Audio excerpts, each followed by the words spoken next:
Hello and welcome to this month's episode of Nacho Problems, where we turn ordinary recipes into extraordinary nachos. I'm Nacho Queen, but you can call me M. Ages ago, I promised you guys we'd do something with the rest of my phyllo dough. So this episode, we're making Baklava Nachos.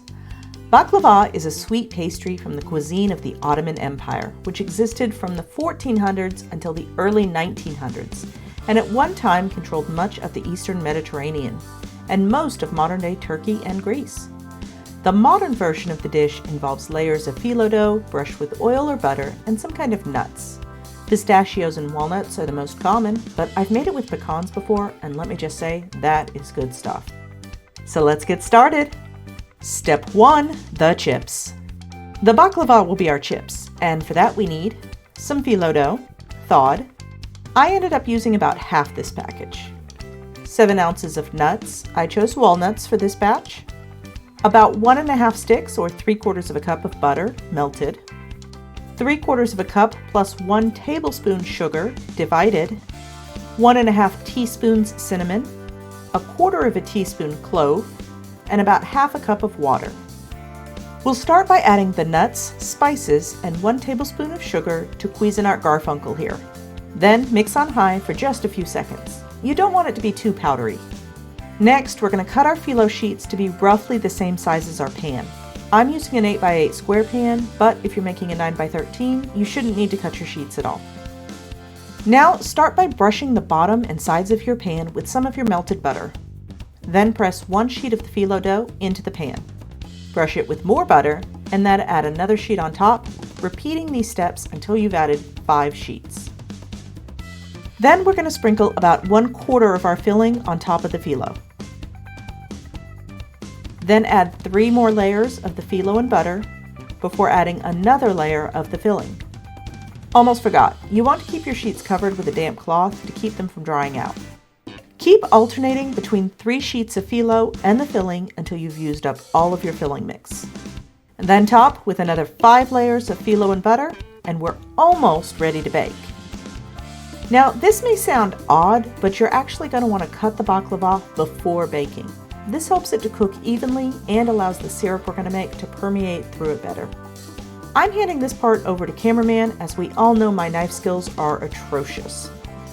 For all of you screaming, he's going to scratch the pan, he's actually only cutting through about 3/4 of the layers for that very reason.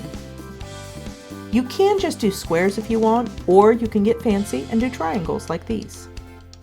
Now it's into the oven to bake at 375 Fahrenheit or 190 C for 30 minutes. When you're about halfway through baking, you'll want to start the syrup. Combine the 1/2 cup of water with the remaining 3/4 cup of sugar in a small saucepan over medium heat.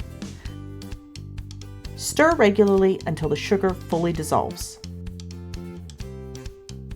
You don't want it to start to caramelize, but you do want it nice and clear. So this is a simple syrup, which I've been promising to show you guys for, about a year now. And yes, I've made a double batch because I'm out and I needed to restock anyways. At this point, you could add flavorings. The most common for baklava are orange blossom or rose water. I'm going to leave mine plain, and you'll see why when we get to the cheese. Keep the syrup on a low heat until your baklava is done baking. It needs to be hot for this next step. Now, as soon as the baklava is done, take it out of the oven and immediately pour your syrup over the top. Then allow it to cool completely, and that's our chips. Next up is step 2, the cheese. For our cheese, we're going to just use some honey, which goes wonderfully with baklava. Orange blossom honey would be better, but hey, times are tough. We got to use what we have. Just place about 1/4 cup of this in a microwave-safe bowl and heat it for about 10 to 15 seconds to make it drizzly. Then let's move on to step 3, the toppings. For our toppings, we just have some more walnuts. I'm going to get cameraman to chop these a little more finely while we skip ahead to everyone's favorite part. Step 4, let's eat. We'll start with 2 pieces of baklava. Drizzle on just a little bit of honey, and then sprinkle with walnuts. Now let's spin the wheel to see who our taste tester is. And Olsen is up. Oh yeah, everyone in the house, except Youngson, loved this dish. Sadly, he can't have nuts due to his braces, so if anyone has a recipe for baklava without nuts, send it my way and we'll make him his very own batch. Well, that's all for this episode. I hope you enjoyed it. If so, give it a like and please consider subscribing if you want to see more nacho videos. If you have an idea for a future video, you can leave a comment or I've linked my Blue Sky below. But you won't find me on Facebook, Instagram, or Threads. Now, if you're looking to steal my apron, that's nacho merch, but you can get your own on a link in the description. Now, a recent visit from DeNephew and Margarita seems to have resulted with googly eyes popping up all over my house. So I need to come up with a suitable revenge. But that's not your problem.